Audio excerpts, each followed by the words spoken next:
Salut à tous, bienvenue à Reconnective Talk. Notre invitée aujourd'hui est Caroline Lagouge. Caroline Lagouge a grandi en région parisienne. Elle a toujours dansé avec passion. Elle devient danseuse, chorégraphe et metteur en scène. Parallèlement, elle nourrit ses quêtes pour liberté à travers son art en étudiant les techniques d'intégration corporelle. En 2013, elle fonde Reconnective Healing et reconnaît ces fréquences comme un pan de conscience, si simple et si rapide pour faciliter l'accès au potentiel illimité des capacités humaines. Caroline, bienvenue et merci d'être ici.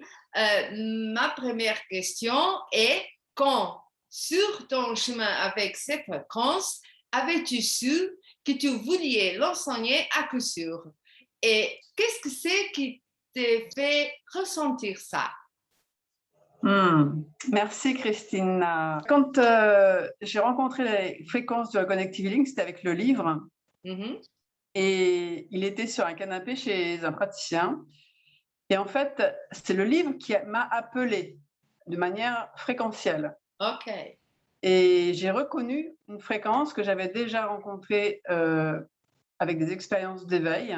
Et en fait, quand j'ai reconnu ce livre, ça a été évident à ce moment-là précisément que j'allais me diriger vers ce travail. Parce que quand on a des expériences d'éveil et qu'on se retrouve seul, c'est difficile. Et que là, j'avais une piste, un chemin qui m'était proposé pour continuer ce travail pour moi-même et pour les autres. Donc, c'était juste formidable. Et en fait, à ce moment-là, je savais que je me dirigeais complètement vers cela. C'était évident. Et d'ailleurs, je l'ai dit à la personne qui était avec moi, instantanément. Et en plus, ce praticien m'a raconté son expérience personnelle qui était extraordinaire, qui confirmait mon ressenti complètement. J'ai reçu mes premières séances en avril 2013. En juin, Eric Pearl était à Paris. J'ai suivi la formation. J'ai décidé de continuer. J'ai demandé tout de suite à faire l'entraînement pour devenir mentor. Donc ça, j'ai accompagné Eric Pearl. J'ai appris beaucoup dans de nombreux séminaires autour du monde. Puis j'ai été accompagnée par Pat Atanas, qui était notre coach de l'époque, qui était une femme extraordinaire et qui a su vraiment accueillir qui j'étais comme j'étais et qui m'a fait confiance. Donc voilà, je suis devenue mentor. J'ai accompagné les praticiens en France et en francophonie. J'étais aussi teacher assistante auprès d'Eric Pearl dans les séminaires, c'est-à-dire pour l'aider à accompagner les gens dans leur apprentissage du Reconnective Healing. Donc ça, c'est des expériences qui confrontent. Et en fait, quand on est déjà en teaching assistant, en fait, on n'est pas vraiment totalement enseignant sur le podium, mais on a le goût. On a le goût qui se développe et il y a quelque chose d'assez naturel, en fait, qui de suite. Comme c'est une passion, c'est devenu une passion tout de suite puisque ça correspondait à une attente. Moi, j'ai toujours enseigné ce qui m'a passionnée dans ma vie. J'ai commencé à l'âge de 5 ans, j'étais passionnée pour apprendre à lire et à écrire. Et à 5 ans, j'ai enseigné à ma petite voisine d'apprendre à lire et à écrire qui avait 3 ans. Voilà.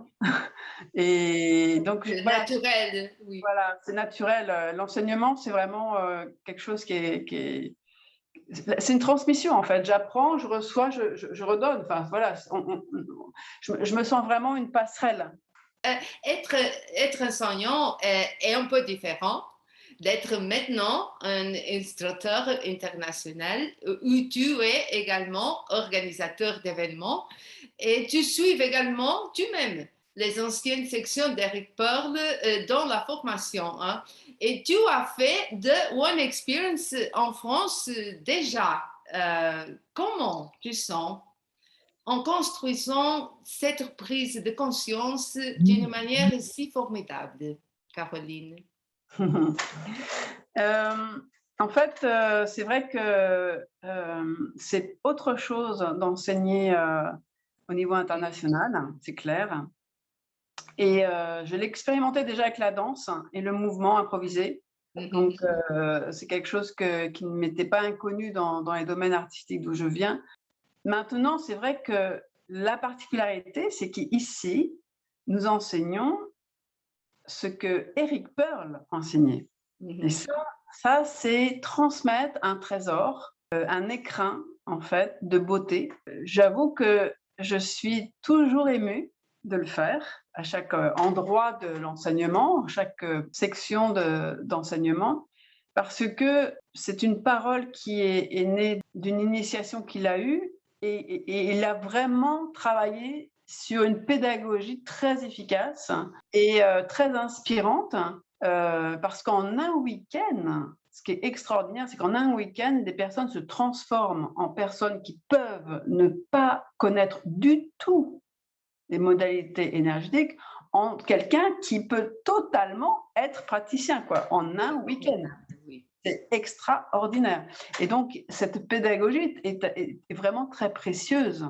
Et voilà, donc je suis, j'avoue, toujours émue et pleine de joie de pouvoir le faire grâce à Guglielmo Poli, qui est notre coach à toute l'équipe et qui sait très très bien nous mettre à l'aise, nous offrir vraiment un soutien véritable pour que nous puissions porter la parole d'Eric, le contenu surtout de ce Reconnective Healing, c'est-à-dire c'est comme, vous savez, quand il y a quelque chose de très précieux comme de l'eau, par exemple, quand il n'y en a pas, et voilà, on porte l'eau, voilà, et là, on prend soin et puis on se passe le trésor et c'est formidable, quoi. Donc, c'est beaucoup de joie. C'est beaucoup de joie. En tant que praticien, que dira ton auditoire sur les avantages de vivre avec les fréquences? Alors, praticienne du Reconnective Healing, ça veut dire que, en fait, le Reconnective Healing s'inscrit dans ma respiration. Alors, bien sûr, on sait qu'il peut y avoir des gens qui apprennent et qui sont praticiens en ouvrant la porte et qui referment en fermant la porte de leur cabinet, mais ils perdent l'essentiel du Reconnective Healing, car l'essentiel, c'est vraiment de vivre avec cette conscience. Et donc, mon travail de praticienne, c'est de pratiquer déjà pour moi-même, dans le sens de ne pas oublier, me rappeler que nous sommes Oui. cette intelligence de vie, nous sommes cet amour, et qu'il ne tient qu'à nous, en fait, à l'instant, d'être ce Reconnective Healing, ces fréquences vibrantes, et donc d'être et de transformer le champ, en fait, autour de nous, et donc de transformer la vie qui est autour de nous. Et ça, c'est la magie, en fait, la magie au sens pur, c'est-à-dire que notre âme agit de magie, l'âme qui agit vraiment, c'est-à-dire qui est en activité dans notre chair vivante, avec cette vibration de ces fréquences. Et donc, c'est recevoir les gens pour leur offrir de partager ce champ de conscience, c'est juste du bonheur, tout simplement. Les séminaires qu'on a donnés en novembre et avril cette année nous ont amené aussi beaucoup de joie de partage pour apprendre le Reconnective Healing et la reconnexion personnelle. Le prochain One Experience est le 13 et 14 novembre. Et en fait, en septembre et en décembre, nous faisons les niveaux 3. Et en tout cas, c'est des moments où inévitablement, la personne se transforme en pilier de lumière, en amour, en conscience de son être amour. Et après, à charge de la personne de continuer à être dans cette dimension, dans ces dimensions merveilleuses. Évolution. Merci, Caroline. Merci pour venir ici, parler en Reconnective Talk. Nous sommes one. Oui. Merci à toi, Christina. Nous sommes one.